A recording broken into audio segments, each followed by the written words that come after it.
I spent 3 years in prison for my husband Adam's company. When I got out, all I received was a $1 bonus check for the business opening. Just as I thought there must have been a mistake, I noticed the girl next to me, Lily, also only had a single dollar bill in her envelope. Putting aside my concerns, I happily accompanied Adam to complete the opening ceremony. But that night, I came across Lily's Instagram post. She had shared a photo of a check. "Congrats on the big opening, boss. So generous with that $1 million bonus." The comments were full of envy, congratulating her on her relationship with the boss. Not only did Adam fail to explain, he was quick to distance himself from me. "You just got out of prison. It's not appropriate to go public. Let's keep our marriage secret for now. Just call me boss in front of others." Then he immediately liked Lily's Instagram post. I wiped away a tear and called his arch rival. "I'll work for you from now on." "You are willing to go to prison for 3 years for Adam's business. Why the sudden change to work for me? I remember he promised to give you a department manager position when you got out. Are you sure you don't want it?" I fidgeted with the $1 bill, letting out a bitter laugh. "Mem, I don't want it anymore." Just as I said that, Adam suddenly appeared in front of me, asking suspiciously, "What don't you want?" I calmly hung up the phone and told the truth, the department manager position. Hearing this, a flash of relief crossed the man's complex expression. "Good. I was planning to give it to Lily anyway. You can start as a clerk for now." Hearing these words, I couldn't help but frown. Back then, I endured 3 years behind bars for Adam's company. He had repeatedly promised me that when I got out, the position would be mine and mine alone. Who would have thought that in the end, I'd become nothing more than a lowly office worker? At this moment, Adam was breaking the promise he made 3 years ago with his own mouth, but I couldn't see a hint of guilt in his eyes. My eyes burned as an unstoppable pain flooded my heart. Seeing I didn't respond, Adam took out a contract from his briefcase and tossed it on the coffee table. He said nonchalantly, "This is a secret marriage agreement, for the sake of the company." The word secret marriage agreement stunned my eyes badly. 3 years ago, the day before I went to prison, Adam and I got our marriage certificate. The only thing that kept me going was the thought of a happy married life after my release. But now, I had become something he was ashamed to mention. He even wanted me to disappear without a trace. I laughed bitterly to myself, picked up the pen without a second thought. Adam suddenly turned his head, frowning as he watched me about to sign. She who once couldn't wait to announce this marriage to the world, how could she suddenly be so decisive? He instinctively grabbed my wrist, his words puzzling. "You're not even going to think about it?" I didn't even look up, signing immediately. Getting the secret marriage agreement as he wished, he fell oddly silent for a moment. After a while, he cleared his throat, his voice turning gentle. "Rachel, don't worry. Once the company stabilizes, I'll definitely make it up to you properly." I responded with a non-committal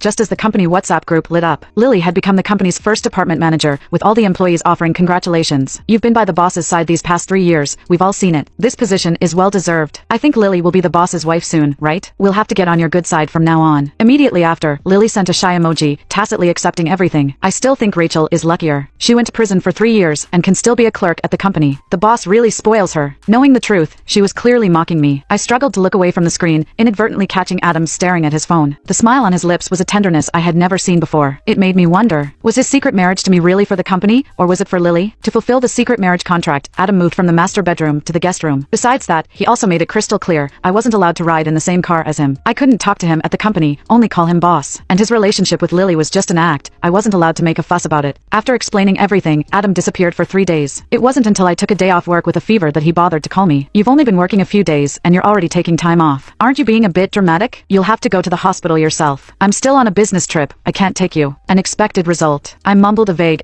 but just as I finished speaking, a coquettish female voice came through the phone. "Adam, my zipper's stuck. Come help me quick." Although Adam quickly hung up, I still heard the sound of his hurried footsteps. Looking at Lily's Instagram again, she had already changed her profile picture. It matched Adam's as a couple. I remembered when we were dating, I always pestered him to use matching profile pictures, but he always had countless reasons to refuse me. Too much trouble, childish, tasteless. I don't know what came over him, but he started frantically texting and calling me. I only replied once, "This is my rest time. Please understand, boss." After finishing the 4 drip, I returned to the company. My coworkers were as cold to me as ever, piling work on my desk. In their minds, I was probably just a lucky ex-con taken in by the boss. I should naturally take on more. I adjusted my mood and packed all the couple items from the storage cabinet into a black garbage bag. If I had known they would never see the light of day, I wouldn't have worked so hard to bring them to the office. I was about to go throw them away when Adam unexpectedly returned. Before I could react, he angrily dragged me all the way to the stairwell. Seeing the garbage bag in my hand, the man's face darkened. "You have time to clean up garbage, but not to return my calls?" The strong perfume on him made me take a step back involuntarily as I said calmly, "I replied to your message." Hearing this, Adam seemed to catch fire, demanding, "Why did you call me boss on the phone? What's the difference between on the phone and in person? He was the one who told me to, so why was he upset when I did?" Seeing I had no intention of explaining, he let out a cold laugh. "You know I don't like willful women. You'd better not turn into someone I hate." As he spoke, he snatched the bag from my hand and hurled it to the ground with all his might. Amid the thunderous crash echoing through the stairwell, he strode away. Looking at the shattered photos and couple mugs, my heart trembled. Just like our years of feelings would ultimately be broken to pieces. I cleaned up the fragments and called a lawyer to draft a divorce agreement. After getting the document, I printed a copy in the copy room. Just as I had mentally prepared myself and was about to knock, Adam opened the door first. Meeting his icy gaze, I calmly handed over the document. "Sign it when you have time." But Adam didn't even look at it, flipping straight to the last page to sign. Then he handed it back casually, instructing, "Come out with me for a business dinner later. Be smart and remember to help block the drinks." I was puzzled. Adam could usually hold his liquor well. Why did he need me to block drinks? Before I could ask, Lily bounced out from behind him. "Boss is so thoughtful. You even remembered I have a cold and can't drink." Lily sat next to Adam wrapped in a blanket, her head resting directly on his shoulder. Seeing me, she frowned and complained. "The boss is just overreacting. It's only a cold, but he won't let me drink or go to work. If I hadn't begged him, he wouldn't even bring me to this business dinner." Hearing her say this, Adam fondly tapped her nose. "I don't care what you say. Just don't cry when it's time to take your medicine." The two people before me were clearly a couple in love. His gentle humor was also a side of him I found unfamiliar. Clutching the divorce agreement in my hand, I felt oddly relieved. Arriving at the restaurant, Adam exchanged pleasantries with the business partners for a while. Then he stepped back and began introducing everyone. "This is Lily, our company's department manager." When introducing me, the partner's boss frowned slightly. I remember clearly, this young lady went to prison for owing money. "Boss Adam, you really are loyal to old friends." Adam tensed up, glancing at me before laughing it off in agreement. During the project discussion, Adam and Lily's seats were pressed close together. He kept giving me looks, telling me to proactively help block drinks for Lily. At the table, someone noticed their intimate gestures and couldn't help teasing. "Boss Adam and Miss Lily look so well matched. I wonder if the boss is married?" As soon as the words fell, Adam looked at me, a flicker of hesitation in his eyes. The next second, we said in unison, "No." Even though we gave the same answer, he abruptly turned his head to stare at me in shock. It wasn't until the partners went to the restroom that he messaged me, "It's all just an act. Don't take it to heart." Adam said it was acting, but I was telling the truth. After all, he had already signed the divorce agreement. I glanced at the message and flipped my phone face down. Seeing this, Adam was about to get up and come over, but I turned and went to the restroom. Coming out of the stall, I ran into Lily. She stood with her arms crossed, clearly with a victorious attitude. "Rachel, you're truly pathetic as a woman. To be so despised by your husband. If it were me, I definitely wouldn't have the face to show myself in public." I washed my hands nonchalantly, saying coolly, "That's not for Miss Lily to worry about." Drying my hands, I prepared to leave, but Lily darted in front of me, looking me up and down. "How can the boss's wife still wear such rags?" "Oh, I forgot. Adam must have spent all the money buying me haute couture. Sorry about that." The expensive brand she wore seemed to constantly remind me of the difference between $1 and $1 million. In an instant, the bitterness that had built up in my heart exploded, and I fled in a panic. Back in the private room, I picked up my bag to leave. Adam hurriedly came over to stop me, his tone gentle. "Don't go yet. I'll take you home later." I was about to refuse when Lily suddenly burst in crying, instantly attracting everyone's attention. Adam immediately let go of me and ran over to ask what had happened. Lily was frantically rummaging through her bag and all her pockets. Then she cried out in dismay, "My custom diamond ring is missing." As soon as the words left her mouth, everyone in the room started looking for Lily's ring. While searching, she kept muttering, "This was a birthday gift from Boss Adam, worth over $3 million. I can't bear to lose it." Though I didn't know what game she was playing, I just wanted to leave immediately. But just as I reached the door, Lily blocked me. "Rachel, let me check your bag. Otherwise, you won't be able to clear your name." Whether or not I stole her ring, I knew the truth. "I'm tired. Miss Lily can look for it herself." Seeing I was determined to leave, Lily actually grabbed my bag directly. In the struggle, the contents of my bag spilled all over the floor, and among the scattered items, there was indeed a sparkling large diamond ring. I stared at the ring in shock, suddenly meeting Lily's provocative gaze. "Why are you framing me?" Turning around, I found everyone looking at me with contempt, especially Adam, who frowned with disgust in his eyes. I instinctively tried to explain to him. I didn't take this, but my explanation seemed so feeble in the face of the glaring evidence. Next, Lily picked up the ring and started crying even harder. "This ring means so much to me. How could Rachel steal it?" I thought Rachel had reformed in prison, but I never expected she'd still do anything for money. "I don't dare work with her anymore." Lily's words made everyone's expressions turn ugly. The partner's boss spoke up first, breaking the awkward silence. "Boss Adam, let's call off this deal." With that, he stormed out of the room with his people. I wanted to chase after them to explain, but was met with a solid slap from Adam. Meeting my incredulous gaze, there wasn't a hint of regret in his eyes. "I never thought you'd be the type to see money and lose your mind. I brought you out, not for you to steal things." Adam's words completely convicted me. Didn't he know what kind of person I was? Had he also forgotten why I went to prison? Seeing the anger in his eyes, I knew he would never believe me. I could only laugh bitterly and hand him my phone, then call the police.